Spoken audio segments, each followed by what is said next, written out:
Welcome back to the Bum Shamus. It's been way too long since we've had you on here. So before we get into the meat of this interview, how have you been? What's been going on?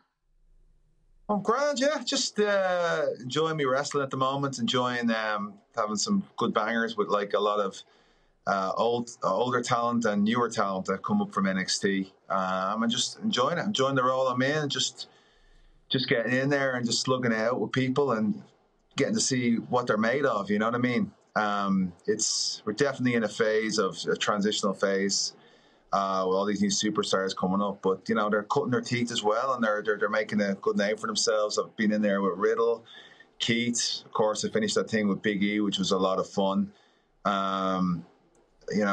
AJ and stuff. I'm just enjoying my wrestling. I'm enjoying being in there and just having the crack and just hammering it out. Really, you know what I mean? It's fun. Yeah, it's been fun for us to watch.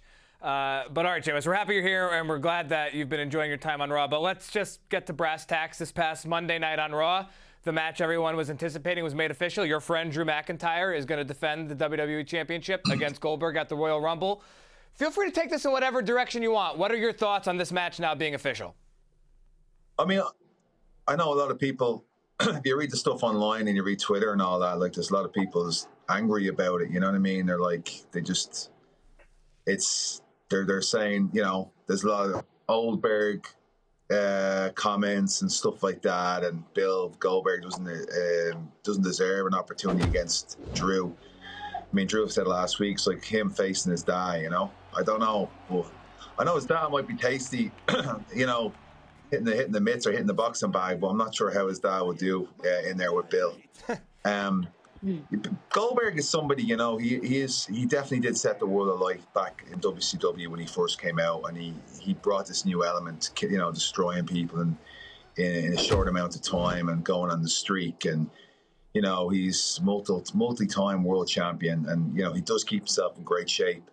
And I don't think this is going to be a bad match for Drew. You know what I mean? I think it's another opportunity for Drew to cement his legacy by going in against people like Goldberg and ultimately beating them. You know what I mean? Maybe he can, do a Goldberg on Bill. You know what I mean? Maybe he can go in there and take him out pretty fast. But I still think it's a spectacle. It is the Royal Rumble, and Goldberg comes back once or twice a year for these big matches. And it'd be interesting to see. You know what I mean? Like, Drew's going up against someone he watched as a kid. So Drew can say all he likes, but I think, underneath it all, it'll be an interesting one for Drew, you know what I mean, to get in there with Goldberg. Let's talk about the Royal Rumble. We've been doing a segment called Rumble Royalty. Our guest for that specifically this week is Hacksaw Jim Duggan, the winner of the 1988 Royal Rumble. But you certainly fit into that discussion as well, because as Kayla mentioned at the top, you were the winner of the 2012 Royal Rumble. And I want to talk about that because you entered from the number 22 spot. This was only your second Rumble match. So is the excitement of being in such a marquee match like the Royal Rumble still there, as it's your second one, or are you pretty much in straight competition mode at this point? I mean, the Royal Rumble is very special. I've always said that, there's only one winner every year. It's a very elite group of people who have won the Royal Rumble. I'm not taking anything away from being a world champion, WWE champion, or universal champion. But I mean, the list is a lot longer than it is in the Rumble, and it really is a hard match to win. It takes a lot out of you, especially depending as well where you enter on the card. You know what I mean? I've had some great moments. I've had some embarrassing moments. Obviously, the 2012 one, where I won it, and then of course, I don't know what year it was when I ran in there real cocky, and then Slater just clotheslined me out right away. So I've had highs and lows in that match. But it is a great match, and the most important thing is an exciting match for the fans. I think last year's Royal Rumble that Drew won was probably one of the more exciting Rumbles I've watched in a long time, especially with Lesnar just choking everybody out over the top, Edge coming back, and then of course with Drew winning it. You know what I mean? To go off to Mania. So I feel like it was a great Rumble. And it really is an exciting match to start off the road to WrestleMania. I do like it a lot. Just, I don't mind at this stage, mate. I've already won it. I've got nothing to prove to anybody. You know what I mean?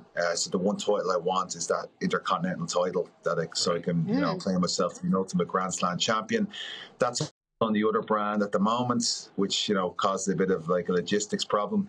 But at the same time, the Rumble itself, for me, I had nothing to prove. So if I went in, I wouldn't mind going in there number one and just knocking lumps out of people. You know what I mean? It's all a challenge. It's a cardio run. You know what I mean? Get a good cardio in. See if you can last the hour, an Ironman. You know what I mean? So I really enjoy it, and I enjoy watching it. I enjoy being in it as a competitor, and I also enjoy watching it as a fan. I want to go back to 2012 here for a moment, though, because we just watched that clip of you winning. We saw you pointing at the WrestleMania sign. You were beating your chest, no doubt. You were so excited. But what memories do you have moments after walking back through the curtain after that victory?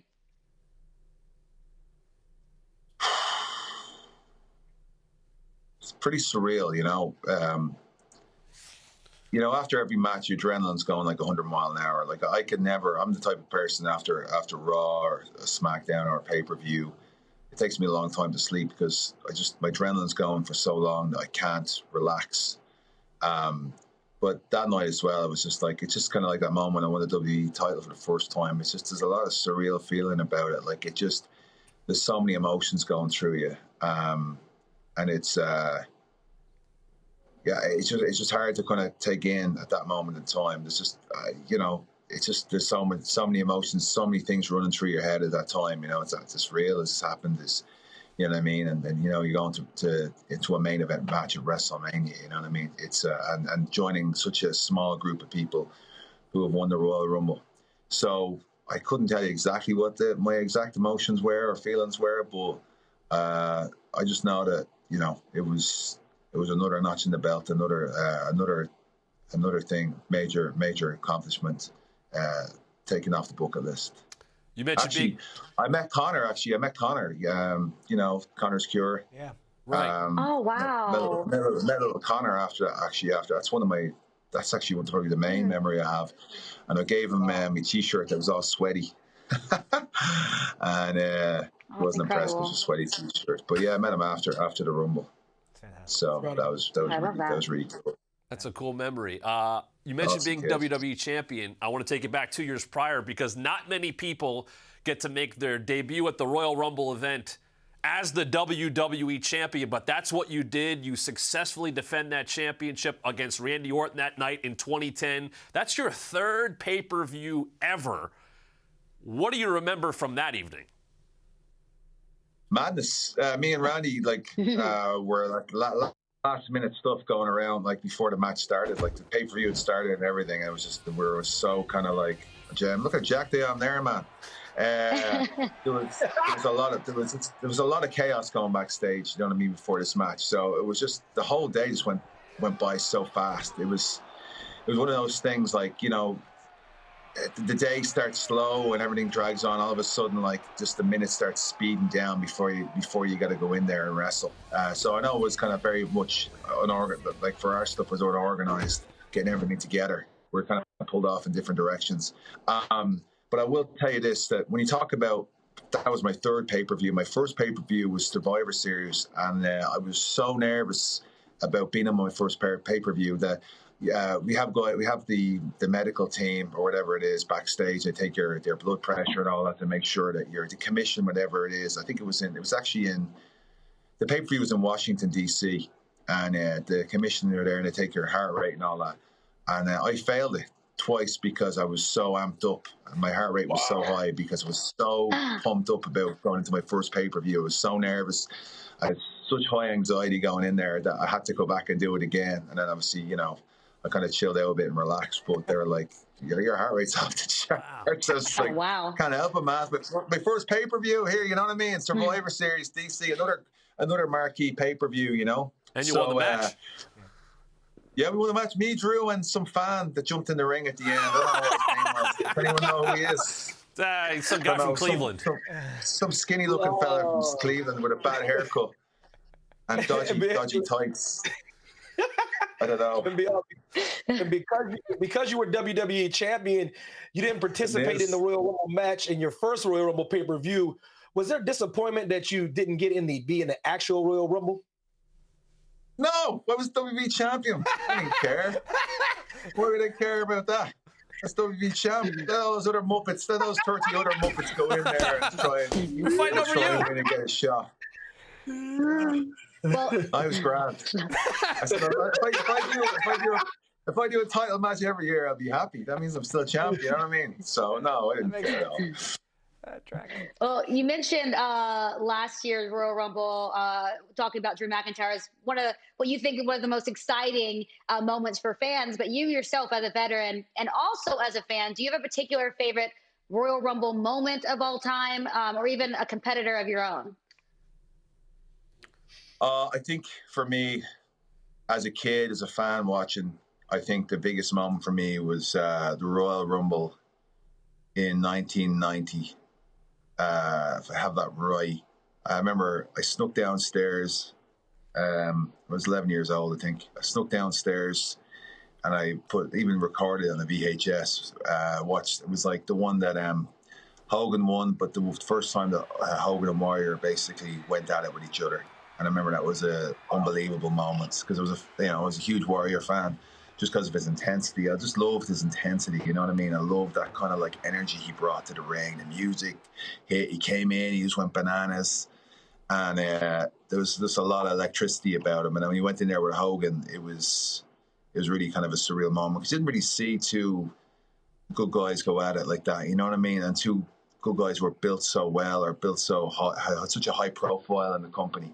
So it was crazy. And it's funny, even as kids in the playground, I remember like that build up to Mania, whatever it was, 2.5 months or so. It was like, it was great. I mean, people in my, in the schoolyard and all, like, to pretend they were whatever wrestler, they pretend they're Hogan, pretend they're Warrior, pretend they're Savage, whatever it is. But I remember like, there was such a division between the kids. Yeah. Half the kids loved Hogan and half the kids loved Warrior, and it was very interesting. You know what I mean? It's just a crazy kind of situation.